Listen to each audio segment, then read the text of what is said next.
What's going on YouTube? My name is Mr. Crippled and today I'm going to be bringing you my Bacchus guide. Now before I get into the video, don't forget to like, comment, and subscribe. And if you'd like to keep up with any future content, I will be leaving a link to my Discord and my Twitch in the description below. Now, there is a lot to cover with Bacchus. He's very straightforward, very simple, very straightforward. However, a lot of his tools had a lot going on. His passive, how his one works, how the ult works. There's a lot that happens with this character. And my job here is to simplify it. So, Bacchus's passive is Drunkometer. Basically, every time you use your one and you take a swig, a little bar is going to increase. As that increases, you gain strength, intelligence, physical protections, and magical protections. It ranges from tipsy to smashed. If you're in the second bar, you're in tipsy. If you're in the third bar, you're in smashed, gaining a maximum of 8 strength, 10 intelligence, 10% protections, and 10% magical protections. When you're tipsy, you only gain 3 strength, 5 intelligence, 5 physical protections, 5 magic protections, and then so and so forth.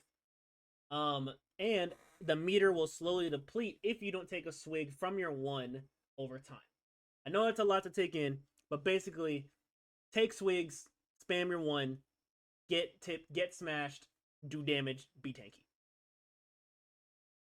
Up next, I want to talk about Bacchus's one. Similar to Nuwa, all of his abilities are extremely important, and not a single one of them is, something you can kind of ignore. So I'm going to go ahead and go in order. The first ability, Chug. This is what actually directly affects your meter. Now, this does give you minor buffs after you take a swig. As you level it up, it does give you a little bit of healing.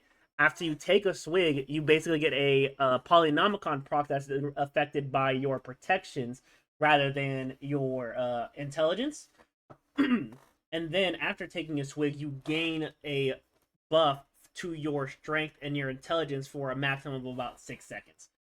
And leveling stability actually directly affects how much of the meter fills up every time you take a swig from your one. And once it's at max rank, taking one swig will basically put you in the smash status. So leveling stability is going to be extremely important to Bacchus's game plan. Up next, I'm going to talk about Bacchus's belly flop, his 2. This is pretty straightforward. You just jump forward, and any enemy god hit by this ability is knocked straight into the air. If you are tipsy, the enemies are also slowed once they hit the ground. And the damage scaling is scaled off of strength and your physical and magical protection. So this ability will directly do more damage depending on how tanky you are. Very great for Bacchus. I don't think this ability scaled with your protections. Oh, excuse me, back in Smite 1. But now that it's here, it gives way more incentive to actually have him be a tank rather than him just building straight into damage. Up next, I want to talk about Bacchus's 3, Belch of the Gods. This is his stun. While you're casting this ability, you are displacement immune. And if you are tipsy, the final hit of this move will stun for about 1.25 seconds. It does scale with intelligence. This ability really isn't used for its damage. It's mostly used for its utility. However, this ability is really strong paired with his 2 after you use it. Basically forcing them to eat the stun or forcing them to use their beads. Really nice overall. And then finally, I want to talk about his ultimate. His ultimate is very interesting. It's basically similar to Smite 1, where you smash your wine goblet, I guess, on the ground, and any enemy hit by it are intoxicated. What intoxication does is basically make it to where it's really hard to move forward. Your character is forced to move left and right. And what else they added to this ultimate is now, after casting this ability, if you are smashed before you cast it, you gain strength and intelligence for a pretty healthy amount of time, 6 seconds. So if you teleport in, you pop your one, then pop your ultimate, your next basic attack is going to hit extremely hard, since it's going to proc from both your protections and from getting such a big boost from your ultimate and your one. And it does a pretty good amount of damage too, dealing 510 damage plus 65% of your intelligence scaling, which is kind of insane if you think about it. Since it's such a good engagement ult, a kill confirm ult, It's basically good all around. It's not really a point to where it's not good to use this ability. So finally, I want to go over Bacchus's best items to build. As a support, same as Athena, you would want to build either War Flag or Selflessness. If you want to be a solo laner, which I'm 100% sure this character can do it, it's going to be a little difficult. You want to go into Warrior's Axe. But in most cases, I believe that Selflessness is the better option, since most people are going to be trying to stun you out of your 3. If your allies are close to you, they also gain a health shield equal to your maximum health. So this is really great on him. War Flag is nice, though, because it does give movement speed and attack speed, but in most cases, I believe Selflessness is going to be the go-to. After this, if you're going for a support build, I like building straight into Gauntlet of Thieves. It's going to be very easy to build this up in matches, considering the fact that it stacks based off of assists on minions and god kills and assists. Another item that's going to be really good paired with that is Prophetic Cloak, since he does do a lot of damage and a lot of his ability can hit multiple people. So you can get Prophetic Cloak stacked on pretty early on. So if I had to pick anything, I'd probably Prophetic Cloak first and then Gauntlet of Thieves.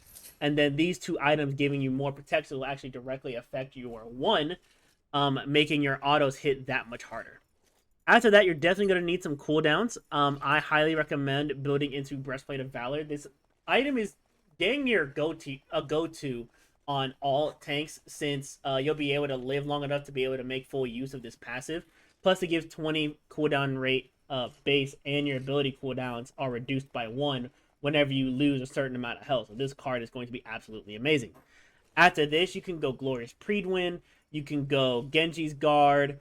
In some cases, Spectral Armor is going to be nice, since a lot of people are building crit right now.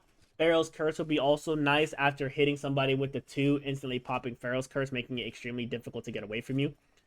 Or Talisman of Purification, that way you can cleanse any CC, and this paired with Selflessness is going to be really nice. Another good card you're definitely going to want to build in this character is Stone of Binding.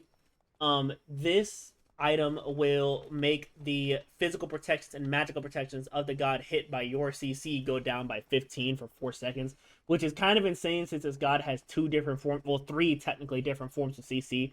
So this item is going to be really nice on him.